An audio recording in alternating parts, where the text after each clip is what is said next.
就在安茹还在做她的美梦时，小船四周的水面开始冒出一些气泡，气泡的位置不断在移动，而且逐渐离小船越来越近。安茹屏住呼吸，小心地拿出短刀。下一秒，安茹渴望一见的野兽就这么跳上船了。只见它长得是一只猫，是一只独眼猫，而且还没有身体。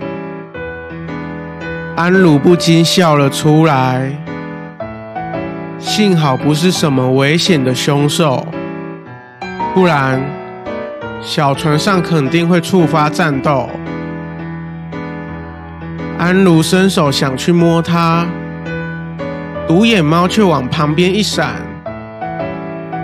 喂，你不是见习学者吗？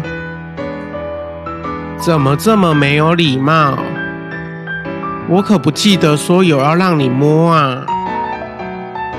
安茹惊呆了，她慌忙站了起来，身体重心不稳，差点跌下船。你会说话，这代表你拥有智慧。这么快就反应过来，我有事想找你。